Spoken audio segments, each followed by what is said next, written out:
Hello दोस्तों, beginners mind में आपका स्वागत है। और अभी हम कर रहे हैं इकोनॉमिक्स।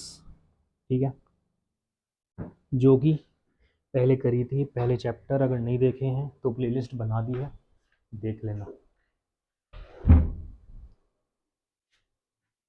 अब स्टार्ट करेंगे इंडस्ट्रियल पॉलिसी रिजोल्यूशन, यानी कि IPR 1956। Industrial policy resolution IPR 1956। एक second.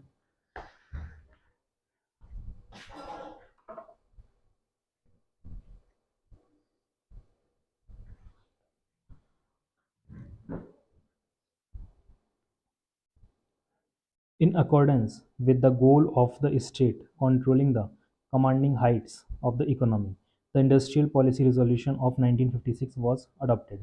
This resolution formed the basis of the second five-year plan, the plan which tried to build the basis for a socialist pattern of society. This resolution classified industries into three categories. The first category comprised comprised industries which would be exclusively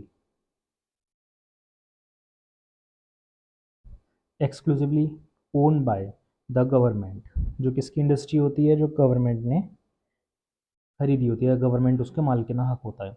the second category consisted of industries in which the private sector could supplement the efforts of the public sector, with the government taking the sole responsibility for starting new units.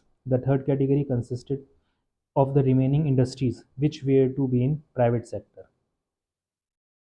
Although there was a category of industries left to the private sector, the sector was kept under state control through a system of license.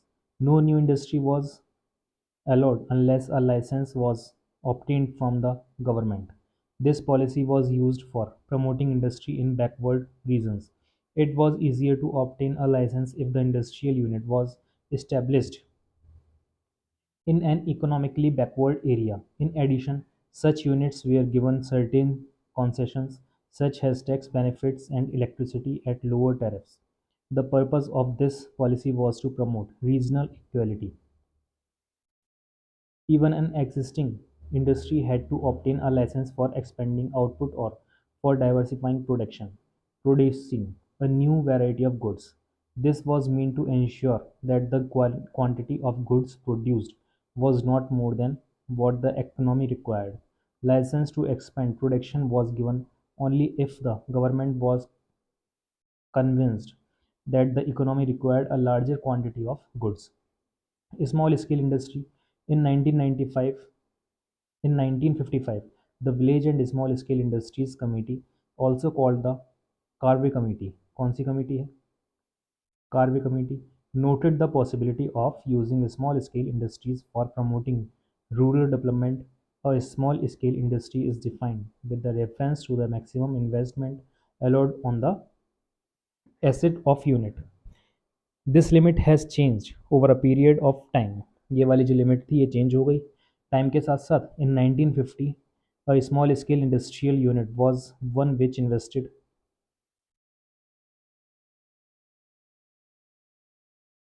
invested a maximum of rupees 5 lakh. At present the maximum investment allowed is rupees 1 crore, जो उस time पे कितनी थी? 5 लाख रुपए थी। वो आज के टाइम पे कितनी है? 1 करोड़। ठीक है। It is believed that small scale industries are more labor intensive, that is, they use more labor than the large scale industries and therefore generate more employment. But these industries cannot compete with the big industrial firms. It is obvious that development of small scale industry requires them to be shielded from the large firms. For this purpose, the production of a number of products was reserved for the small scale industry. The criterion of reservation being the ability of these units to manufacture the goods. They were also given concessions such as lower excise duty and bank loans at lower interest rates. Trade policy, import substitution. The industrial policy that India adopted was closely related to the trade policy. In the first seven plans, trade was characterized by what is commonly called an inward looking trade strategy. Technically, this strategy is called import substitution. This policy aimed at replacing or substituting imports with domestic production. For example, instead of importing vehicles made in a foreign country, industries would be encouraged to produce them in India itself. In this policy, the government protected the domestic industries from foreign competition. Protection from imports took two forms: tariffs and quotas. Tariffs are a tax on imported goods. They make imported goods more expensive and discourage their use. Quotas specify the quantity of goods which can be imported. The effect of tariffs and quotas is that they restrict imports and therefore protect the domestic firms from foreign competition. The policy of protection was based on the notation that industries of developing countries were not in a position to compete against the goods produced by more developed economics. It was assumed that if the domestic industries were protected, they would learn to compete in the course of time. Our planners also feared the possibility of foreign exchange being spent on import of luxury goods if no restrictions were placed on imports. Nor was any serious thought given to promote exports until the mid 1980s. Effect of policies on industrial development. The achievements of India's industrial sector during the first seven plans are impressive indeed. The proportion of GDP contributed by the industrial sector increased in the period from 13% in 1950-51 to 24% in 1990 to 91. ठीक है. The rise in the industry's share of GDP is an important indicator of development. The 6% annual growth rate of the industrial sector during the period is commendable. No longer was Indian industry restricted largely to cotton, textiles, and jute. In fact, the industrial sector became well diversified by 1990, largely due to the public sector. The promotion of small scale industries gave opportunities to those people who did not have the capital to start large firms to get into business. जिनके पास पैसा नहीं है large firm खोलने के लिए. Protection from foreign competition enabled the development of indigenous industries in the areas of electronics and automobile sectors which otherwise could not have developed. In spite of the contribution made by the public sector to the growth of the Indian economy, some economists are critical of the performance of many public sector enterprises. It was proposed at the beginning of this chapter that initially public sector was required in a big way. It is now widely held that state enterprises continued to produce certain goods and services, often monopolizing them. Although this was no longer required, an example is the provision of telecommunication service. This industry continued to be reserved for the public sector even after it was realized that private sector firms could also provide it. Due to the absence of competition even till the late 1990s, one had to wait for a long time to get a telephone connection. Another instance could be the establishment of modern bread, a bread manufacturing firm, as if the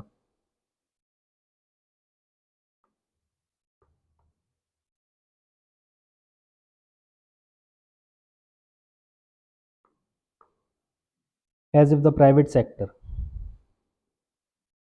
could not manufacture bread. In 2001, this firm was sold to the private sector. The point is that after 4 decades of planned development of Indian economy, no distinction was made between what the public sector alone can do and what the private sector can also do. For example, Even now, only the public sector supplies national defense. And even though the private sector can manage hotels well, yet the government also runs hotels. This has led some scholars to argue that the state should get out of areas which the private sector can manage, and the government may concentrate its resources on important services which the private sector cannot provide, जो private sector provide नहीं कर सकते. Many public sector firms incurred huge losses but continued to function because it is difficult to close a government undertaking even if it is a drain on the nation's limited resources. This does not mean that private firms are always profitable. Indeed, quite a few of the public sector firms were originally private firms which were on the verge of closure due to losses. They were then nationalized to protect the jobs of the workers. However, a loss making private firm will will not waste resources by being kept running despite the losses. The need to obtain a license to start an industry was misused by industrial houses. A big industrialist would get a license not for starting a new firm but to prevent competitors from starting new firms. The excessive regulation of what came to be called the permit license Raj prevented certain firms from becoming more efficient. More time was spent by industrialists in trying to obtain a license or lobby with the concerned ministries rather than on thinking about how to improve their products. The protection from foreign competition was also being criticized on the ground that it continued even after it proved to do more harm than good. Due to restrictions on imports, the Indian consumers had to purchase whatever the Indian producers produced. The producers were aware that they had a captive market, so they had no incentive to improve the quality of their goods. Why should they think of improving quality when they could sell low quality items at high price? अगर quality लो होगी तो price भी लो ही हो जाएगा और कम बिकेगा भी. Quality high होगी तो प्राइस भी हाई होगा और ज़्यादा लोग उसे खरीदेंगे भी. Competition from imports forces our producers to be more efficient. A few economists also point out that the public sector is not meant for earning profits but to promote the welfare of the nation. The public sector firms, on this view, should be evaluated on the basis of the extent to which they contribute to the welfare of people and not on the profits they earn. Regarding protection, some economists hold that we should protect our producers from foreign competition as long as the rich nations continue to do so. Owing to all these conflicts, economists call for a change in our policy. This, along with other problems, led the government to introduce a new economic policy in 1991. 1991 में नई economic policy introduce करी थी. किसने करी थी? Doctor Manmohan ने. ठीक है, जो बाद में देश के प्रधानमंत्री बने थे. फिर आ जाते हैं कॉन्क्लूजन पे. The progress of Indian economy during the first 7 plans was impressive Indeed. जो फर्स्ट 7 प्लान थे उनकी जो ग्रोथ थी, उनसे जो ग्रोथ हुई इकोनॉमी में, वो कमाल की थी.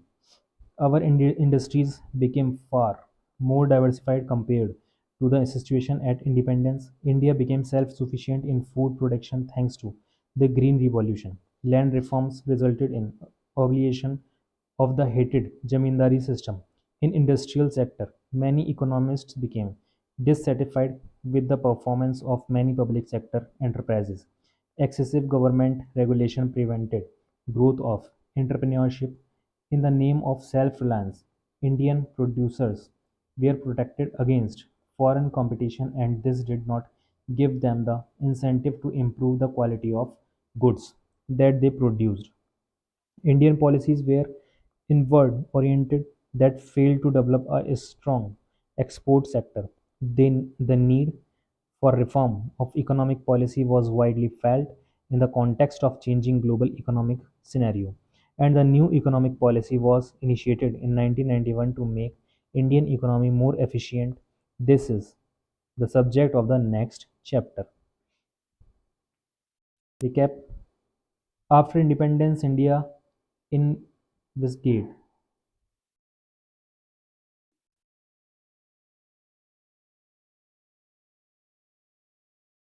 परिकल्पित कल्पना से परे an economic system which combines the best features of socialism and capitalism. This culminated in the mixed economic model. All the economic planning has been formulated through 5-year plans. Common goals of 5-year plans are growth, modernization, self-sufficiency, and equity. The major policy initiatives in agriculture sector were land reforms and green revolution. These initiatives helped India to become self-sufficient in food grains production. The proportion of people depending on agriculture did not decline as expected. Import substitution policy initiatives in the industrial sector raised its contribution to GDP. One of the major drawbacks in the industrial sector was the inefficient functioning of the public sector as it started incurring losses, leading to drain on the nation's limited resources. और इसी के साथ chapter हो जाता है समाप्त। अब मिलेंगे अगले चैप्टर में।